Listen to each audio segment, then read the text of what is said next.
হঠাৎ করে বলা কওয়া নিয়ে আমাকে রাত ১১টায় বাসা থেকে বের হতে হলো এবং কিভাবে বের হতে হলো তার বেশভূষা আমি আপনাদেরকে নাই বলি।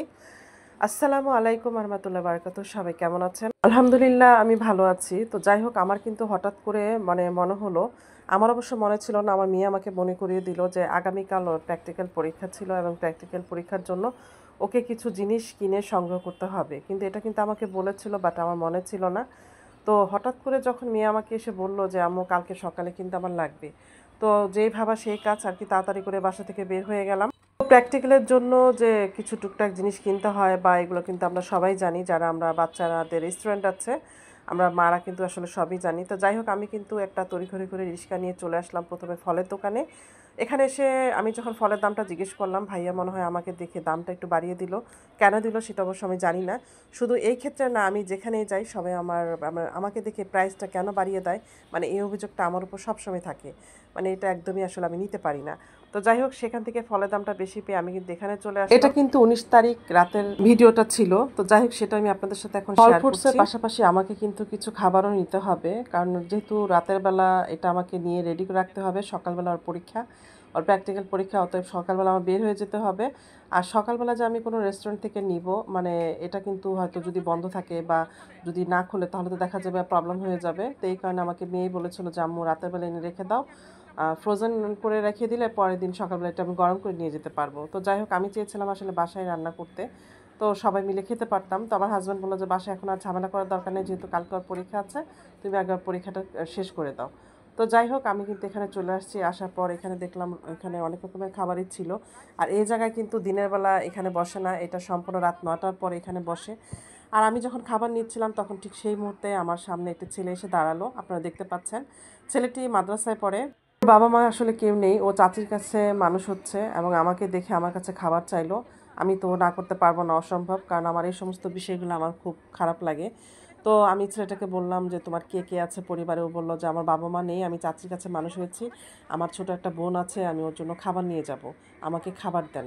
এই কথাটা যখন বললো তখন আসলে আমার মনের ভিতরটা একদম মোচড় দিয়ে উঠলো। তা আমি ভাইয়াকে বললাম যে ভাইয়া ওকে খাবার দেন, ও যে যে খাবার খেতে চায় ওকে দেন। ও বললো যে না, আমি খিচুড়ি আর গরুর মাংস কালো ভুনা খাবো, চুই ঝালের যেটা।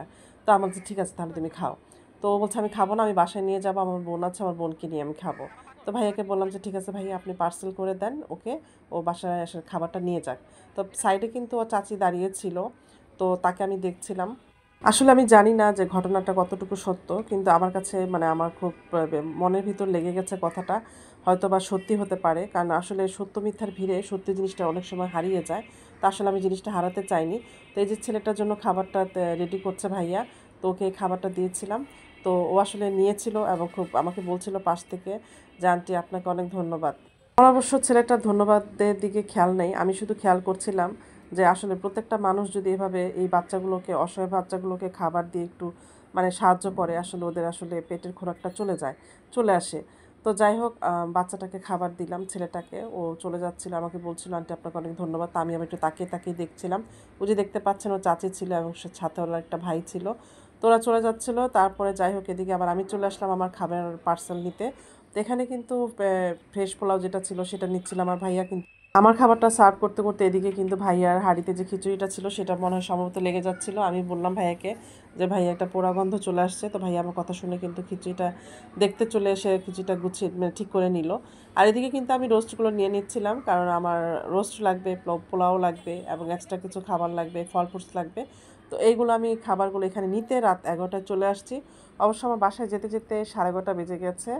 খাবারগুলো দেখে কিন্তু আমার কিছুটা লোভ লেগে গিয়েছিল। আমি কিন্তু বাসা থেকে খেয়ে বের হয়েছি, এর জন্য খেতে পারলাম না। আর আমি সবসময় একটা জিনিস করি, আমি কখনো একা বের হলে আমি কোথাও কিছু খাই না, এটা আমার অভ্যাসে নাই।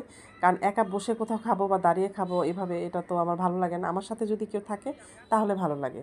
তো যাই হোক আমার কিন্তু ফ্রুটস নিতে আমি চলে আসছি। ঘড়িতে দেখেন 11:30 কাছাকাছি বেজে গেছে।